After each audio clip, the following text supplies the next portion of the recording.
go in a Recording way in that we obviously progress. didn't want it to go. So, we're just strong on finishing and just making sure that, we take every game like it's our last still. You gave up some yards, but you guys got them down there in the red zone 4 times, held them to field goals, and that turned out to be the difference in the game. How big was it for you guys to not, hold them to 3 there down in the red zone so many times? We emphasize a lot, when we get to the red zone, 3 or nothing. It's just a mentality that we have, and we're still working on that just so that we can do our best to keep them from getting down there. Because, obviously, if they get down there and we stop them, why not stop them before they get down there? But yeah, just the mentality that we have when we get down there, we have to mount up and, give it all the rest that we have so we can get off the field. How does that happen? Does just something click in your brain? They'll hit a big pass to get down there, and then you guys will shut them down from the 3-yard line. What changes in those plays? We keep the same mindset and mentality. It's just, I honestly don't even know. I would say it starts up front. Those guys, they played outstanding tonight.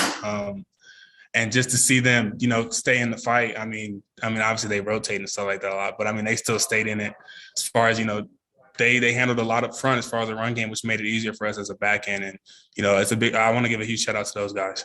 Tyreek, how much resiliency did you guys show tonight?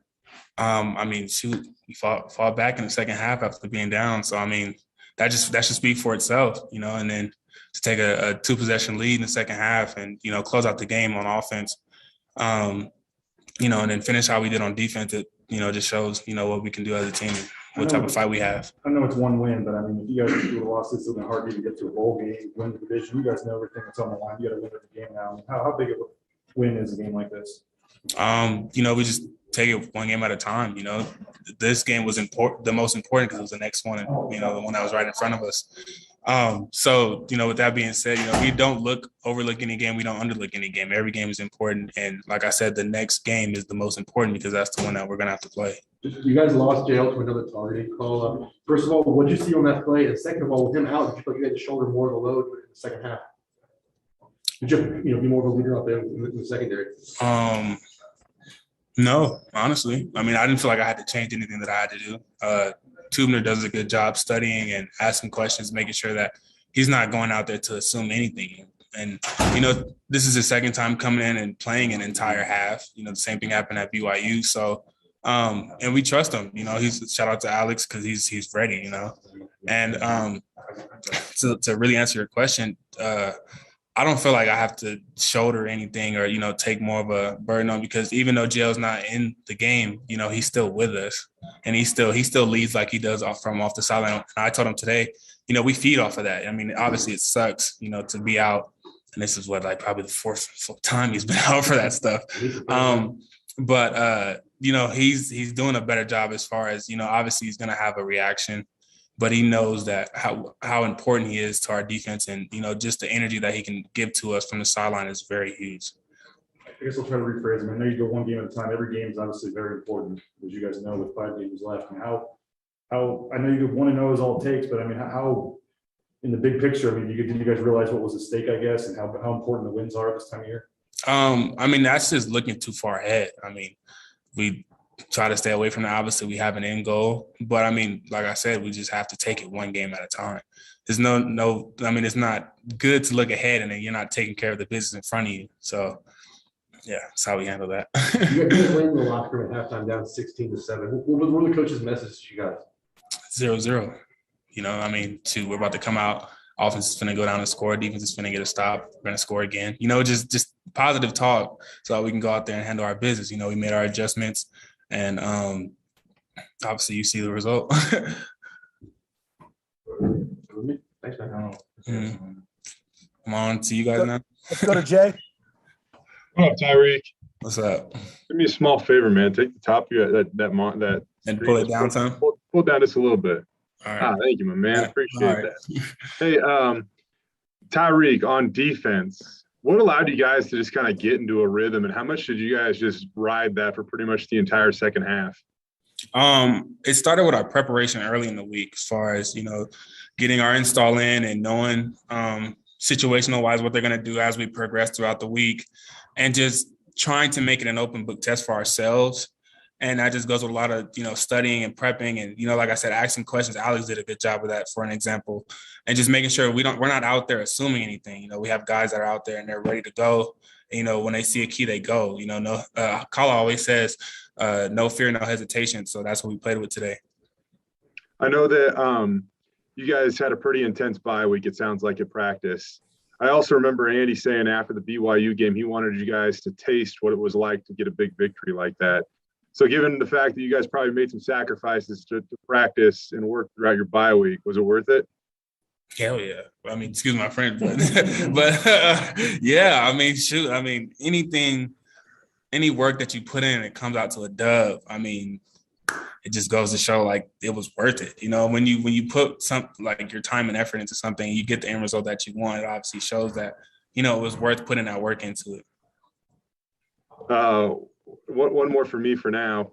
Tyreek, I know that you said that you don't feel like you have to act any different when a guy like JL goes down.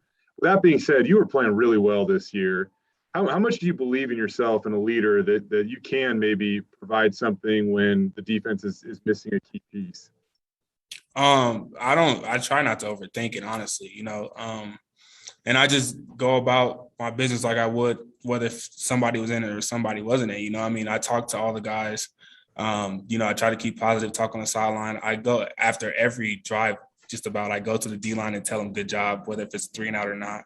Backers, DBs. I do the same thing regardless if a guy's in or if a guy's out. Like, I don't change how I act because, we're missing a guy. JL is obviously a big part of our defense. He's a leader as well. But I don't change how I go about my business because, at the end of the day, the guys are we know what's at stake right now. Like, we know we all have to step up as a unit. So I don't feel like I have to go overboard, and become Superman essentially, so. You still do at times. Thanks, Tyreek. Yep. Rachel, I can go to you for some questions. Yeah, I'll just throw a couple quick questions at you there. 4 of including you actually, so 4 guys tonight had a career high for tackles. Why do you think that happened and what contributed to it? I'm kind of repeating myself, but it just started early in the week as far as our preparation, and just getting ourselves to where, we get to game day and it's, we see our keys and we go, we just, like I said, Kala always says it, no fear, no hesitation. And, that's how we played tonight. On the blocked punt, the TV and the live stats disagreed about who had it. Was it Hawkins or Riley Smith? And what did you see on the play? On the blocked punt? Yeah, well, the partially blocked punt. Yep, right before your guys' touchdown that made it 28-19. Kala didn't block that? It was Hawkins. It was Hawkins, right? It was Hawkins? I thought Kala blocked it. Yeah, it was Hawkins. I didn't know who blocked. I was blocking on that play, so I didn't see who blocked it. No, I for sure thought Kala blocked it. I didn't. Wow. I'm going to have to talk to him. I'm going to have to talk to him because I was giving him credit and he didn't say anything. So I'm going to have to talk to him. I'm going to have to talk because I was like, Chris, man, hey, just hyping him up and he didn't block it. That's crazy. That's so crazy. That's all good. All right. Thank you. Sorry. Yep. Congrats on the win. Thanks very much. You got it? Yeah, you're good, Tyree. Yeah. Oh, that's all? Yeah, you're good. Oh. Yeah, you're good. Appreciate it. I'm staying here? Yeah, you'll be with me. Recording stopped. Yeah, so we'll come out here. Yeah, Rich Waltz couldn't figure out that it was Hawkins. That was the problem. So we got it. Yeah, he was going on, and they even put Riley Smith on camera. So yeah, I know. Oh, you saw it. Oh, your mom Recording saw it. in progress. Once again, Ron and BJ, go ahead in the room first. So they're in the room first, Octavius. Okay. Ron and BJ aren't in here. They stepped out with Joe. Yeah. Oh, okay. Well, then we'll go right to Jay then. They'll come back. What's up, Octavius? What's good? Hey, Octavius, coming into this game, you had 2 career rushing attempts. How fun was it for you to get involved in that part of the offense? It's fun to get me on sweeps and stuff like that. As a big receiver, a lot of people don't think I'm gonna go on sweeps, so it definitely get them off guard. So it's definitely fun to stretch out the offense with the receivers and watch the tight ends make plays and we come off their blocks and stuff like that. So it's awesome. Can you take me through your touchdown catch? Kind of sell out, make a big play when when you guys needed it? I just knew Hank was coming to me because we had ran that play earlier, like probably probably say like first quarter, and he missed me on it, but I could tell in his look on his face that he was like, I'm coming to you the next play. So that when they called it, I already knew, like when I lined up, I knew that I had to give a good release and just make a catch. And he did a great job putting the ball out there for me to make that catch. You know, Octavius, I know at times you guys have struggled this season in the third quarter, but what worked for you guys when you came out of the locker room tonight? Because on both sides of the ball, that was a pretty dominant third quarter for your team. Yes, sir. I think it started at practice. We executed in third and fourth quarter at practice. So it's obviously going to translate in the game. So we did a great job, and like I said, our players, we didn't hesitate. You know, from O-line to the receivers to the tight ends to the quarterback, running backs, we all did our job at a good level, and we just gonna keep building off of that. And keep working on that because we know that we try to make big jumps in that in third and fourth quarter. So, one final one for me, Octavius. We know that you guys worked tirelessly through your bye week when in years past maybe you wouldn't have had to do that. Was it worth it? Yes, sir. It definitely worth it. It's definitely worth it. We come it's coming having a bye when you lose, it's tough, but we all came together and we had a meeting saying that this is what we're going to do, and everybody bought in. You can see it on everybody's face. And it showed, like I said, it showed at practice. So I love it.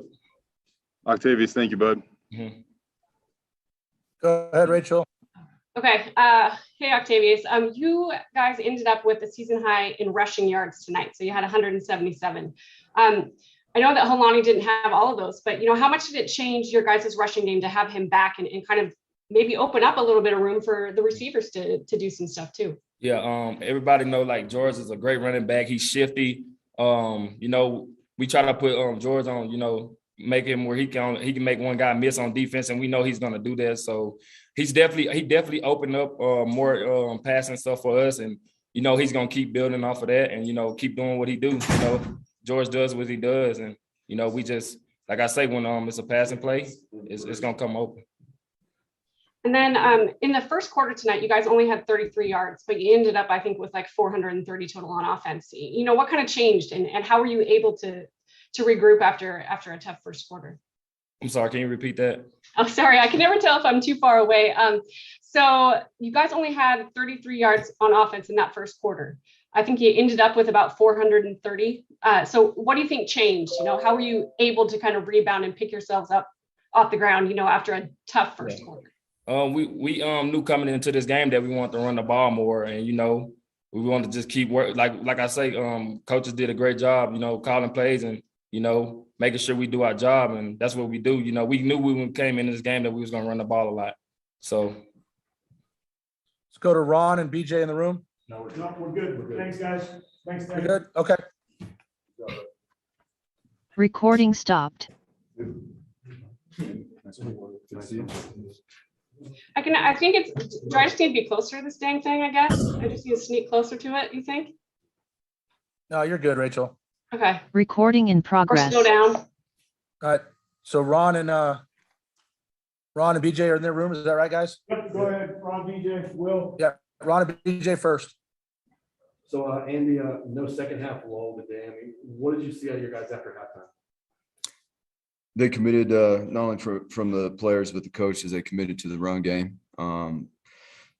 Took our shots on the defense. Offensively, when we got our opportunities, we started off a little bit slow, but the guys never wavered today. I mean, they knew exactly what we needed to do and how we were going to do it, and they were excited coming out at halftime. It's the way they practiced for the last 2 weeks. The way they finished the game, the way the offense finished the game is the way we've practiced for the last 2 weeks. And we did it for 1 week, and now we got to get back to work after tonight, and we got to get ready to do it again. Defensively, I mean, you've done it at times this year, but you did it again where you gave up some yards. And once you got down there in the red zone, you held them to field goals. And 3 times they were inside the 5 and had to go to field goals. And that ends up being, 9-point win, the difference in the game. How big was the defense holding tight down there? Yeah, it's always your back's against the wall down there. We want to limit those situations. On a few of those, we could have got ourselves off the field on third downs. Had to make some adjustments there in the middle of the second quarter and going into halftime to be able to, take away 85 on the drop back pass stuff, but then handle the quarterback on the run, on the scrambles and him extending plays with his legs. And I thought the defensive staff did a really good job with that, and the players, and we did a much better job in the second half on third downs, and that showed, and we weren't in the red zone as much. Andy, the ability to just weather the storm, how important was that tonight? Yeah, I mean, typically we talk about just weathering the storm on the first drive on the openers, from the other team's offense. Well, because all week, an offense is going to practice those plays, and you're usually going to get some different looks in there, and you're going to get some specialties in there. And usually we're talking about just weathering it on the first drive. But yeah, we weathered it a little bit too long in the first quarter there, but responded. And it, we talk about being 3-0 in the red zone, and the guys really did a good job down there battling, and it was good to see, and a lot of that stuff came through the air and some pocket movement passes that we got to do a better job of with our eye control, because we're going to continue to see that stuff. We're going to see that stuff next week as well. But the guys did a really good job at the line of scrimmage, and that's what was a big part in the red zone too, is they couldn't run the ball down there. Was George on a snap count tonight? And when he was in the game, what did you see out of him?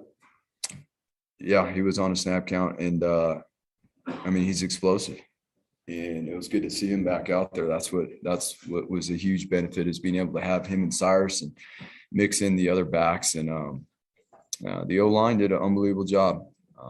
The coaches did a great job putting together a game plan that felt like would expose some things in their defensive front that is really good, and they've limited a lot of people to minimal rushing yards all year. You had 2 97-yard drives. I don't know how many times that's happened in the game for the same team, but to do that not once but twice, and have string together some third down pickups, even a fourth down pickup on that one. How big was those 2 drives in particular? The second one gave you the lead. The consistency and the confidence that you can gain from moving that far down the field. We had later in the drive a couple longer pass plays, but for the most part, we were chunking away, and the consistency to execute. And I'm honestly, there were some really good play calls, put into that stuff, and keep the coordinator keeping the offense in rhythm was a big part. Quarterbacks executing. And then later in the game too, the quarterbacks executing the 4-minute drill for almost all of the fourth quarter, and taking the chunk of that clock off was huge. You guys were down 16-7 at halftime. What was your message to the guys in the locker room? You know what? It wasn't, there was no panic. There was no worry. There was none at all. It was partly so in doing that. We could have been better. Obviously we got off to a slow start. There was a drive that got stalled out by a call by the refs. And we were moving along on that drive as well. And I think that drive right there gave the guys confidence, in which led into that, that first long 97-yard drive. And I think even though that first drive didn't go well, that stalled out, it gave the guys a confidence. I know saying it's a season-saving win might be a little too dramatic, but it is. Obviously a big win, and all the wins are big now. How do you put in perspective what this does to keep your division hopes alive, bowl game hopes alive, all that? Yeah, it's just, every week we're trying to be 1-0 each and every day. And that's what we did this week. And, it was our best. And, overall it was our best performance, and we grew as a team, and the guys had fun working hard and getting after it. And that's what we're going to celebrate. And we're going to continue to work to build off of that. Andy, your perspective, what was the most impressive thing Shaq did tonight? Oh man, I don't know. Someone's just asking me if he's going to fly the plane home tonight too. If he's not too tired, he might be able to, but that's him. He, lining up in the backfield and playing tailback, the routes, the situations he was set up in as a wide receiver to go win. There's some tight coverage on him, and he made some unbelievable plays. A lot of guys did. How about Ty Neal? How about the ball that, Hank put on Ty Neal and how he finished that? That was unbelievable as well. That was a huge, huge play. But Shaq did it every which way, and I think that's important that Shaq's not only his touches, but there's other guys on the team too. We got to be aware of how many touches certain guys are getting in this, especially in the run game. There was a number, and we won't talk about that number, but there was a certain number we were going to hit in terms of rushes today, no matter what. And if it was if 10 or 12 of those were only for 2 or 3 yards, that was going to be fine. And we committed ourselves to doing that like we had the last 2 weeks. I know it didn't matter because he won, but that you got a touchdown taken off the board because of the whistle there. What look, the whistle on the replay was like 4 seconds after the snap. What'd you see there? Yeah, I mean, that's what happened. The referee apologized. And I can't comment on what I think or whatever, but that's exactly what happened, BJ. He blew the whistle when the player had already caught the ball. And I was very confused about what happened there. And, there's things you can't do about some of those situations, but I was very confused about what happened and how late that whistle got blown. The play was already over. I thought they were blowing it for the play being over. That's how late it was. You said you Joe's called for targeting for at least the 3rd time this season. How do you coach that out of a guy without affecting the instincts that are so important to a defensive player? Right. We got to work on putting our shoulder pad, and it's hard. It's hard for him because he is so tall. And in these instances, we've seen this happen. The ball carrier is low, going down, and or lowering his pad level. And when you're 6'4", and you're working to create leverage to get some knockback on a positive angle tackle, it is very difficult. He didn't lower it to the crown of his helmet. We've been making sure that we're eyes up, working to strike with our shoulder pads. We've got to do a better job of that. He's an explosive player. Obviously we've been put, he's had too many of these situations, so we just got to keep working it. But we're not going to take his aggressiveness and his mentality away. There's no way. There is no way. The way he flew down through that alley and let that guy have it, hey, we'll keep working it and making sure that he's delivering that blow with his shoulder. Jay, when you get your shot? Yeah, I'll take it whenever. Andy, we know how hard you guys work through your bye week. Do you feel like you found something that you guys can sustain over the course of the rest of the season in terms of your preparation? And after the BYU game, you said how excited you were for your boys to feel, what it's like to win a big game. What was the locker room like after this one? Yeah, very much so. We celebrated, but Jay, we also talked about some other things too that we've done after winning and how we responded. And we ain't going to wait to see. We set the standard for what this is going to look like when we get back to work. We're going to enjoy this tonight, and we're going to get right back to work. And, we I don't know, someone was telling me it's the 13th hardest schedule, in the nation. I laughed. Feels a lot harder, that it's higher than that sometimes, but that's the beauty in what we get to do. And what that requires of us is to be our best every single day, in our preparation. And they deserved it tonight, man. They deserved the success they had individually, but more importantly, collectively as a team. When we needed a huge special teams play there at the end of the game, we got that. We had some good returns. Shaq had, a big return, and, all 3 phases stepped up. I think that, sorry, just a second, we got a little notification there. When we talk about, what's happened so far this season, a lot of times you say that it comes down to the little things, and maybe they've stacked up against you in prior games, but tonight they worked so effectively in your favor. In the second half in particular, on offense and defense, you were ahead of the chains on offense, and on defense, it seems like you were able to keep them behind the chains. How effective was that into the results you saw tonight? Yeah, it's been something that we've been stressing hard. On offense, it comes down to obviously being able to run the ball, and that opens up so much more on first down. And that team was heavy pressure to start the game, on first down because of some of the things that we've done in the past. And so to be able to do what we did tonight, on both sides of the ball, and you know what, we didn't do a great job. I think would we start 3 and out, the first couple of series there, we did not do a great job that way. And even in the locker room at halftime, like nobody wavered on what it was. We knew that it was us that was to fix the things that we needed to do to be out in front of the chains. And that was a big part of it. We weren't going to press. We weren't going to try to do anything. We were going to stick to the plan and execute it better and win our one-on-ones. And that's what the guys did in the second half, Joe. Andy, appreciate it. Go to Rachel. Thanks, Jay. So I have to credit your sports information stats, our staff for this stat, but Tyneil Hopper's 51-yard catch was the longest touchdown catch by a tight end since 2001, which was Jeb Putzier, who you obviously must have crossed paths with at some point. So, how much more exciting and impactful does that make his touchdown tonight? If you knew Tyneil and you saw how humble Tyneil is every single day and how he works, and Tyneil, the majority of the time, I'm sure all you guys pay attention. He goes in when what happens? What happens, Ron? He blocks. And I think that's why that on top of scoring a touchdown, that's why everybody's so happy for him. The team not only put points on the board, but who did it and what he does day in and day out.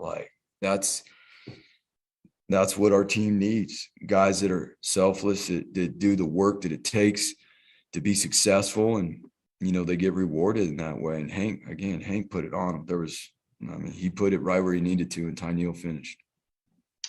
Another guy that kind of maybe didn't get enough credit tonight. The TV said the whole time that blocked punt went to Riley Smith. So Brandon Hawkins tonight getting that, and teammate Jones didn't even know that. He thought it was Kakala that blocked it. So tell us a little bit about Brandon's block tonight. Well, last year we got 2 off the edge. Boise State blocked 2 punts off the edge, and their shield saw Kakala coming off the edge, and he way overcorrected outside, and it opened up right for B Hawk, the other number 3, to be able to block that. And Coach Collins all week said, listen, they're going to overreact, and he kept telling B Hawk that expect to come free. And College just started laughing and shaking his head right away because it happened. Coach, sorry if you touched on this earlier. Thanks for the time. Congrats on the win. Did you guys come into the game and get Khalil a certain number of touches? I think he had 16 touches tonight. Yeah, and there's obviously various ways that we were going to get that done tonight on top of special teams, because that goes into it as well. And I think that's important. It is extremely important that he touches the ball a certain amount of times, as well as each one of the running backs. There's other wide receivers too that we have certain target points with, within the game plan. So that every, defense has got to respect all those guys, because there's multiple guys that are capable. Steph got a lot of the same looks that Shaq got too. So being able to spread that wealth around, I think I looked at the stats real quick, but the receptions, what did we have there? 9 for 118 for Shaq, but the rest of the guys too were, and Octavius. So Octavius got some of that too. He had a carry. Octavius scored a touchdown on a reverse, scored a touchdown, and just missed him on a long pass at the end of the game there that would have had his receiving yards. So, you see those top guys right there that have been consistent with what they're doing week in and week out, and them being, as much as it is as getting a play called in from the sideline, is those 3 guys, how they're in sync with Hank. At the end of the day, quarterback's got to trust them to be where they're at when they're supposed to be there, and they've done a good job with that. Thanks. Thank you, guys. Thanks, Craig. Recording stopped.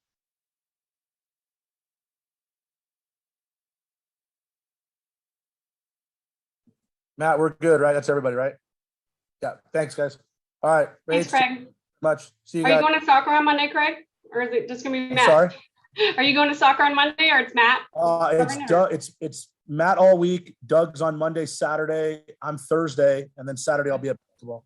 So yeah. Well, hopefully I'll see you Thursday, Saturday. Hopefully we get one in, so I'll see you Thursday. All right. Yeah. Okay. Bye. Bye.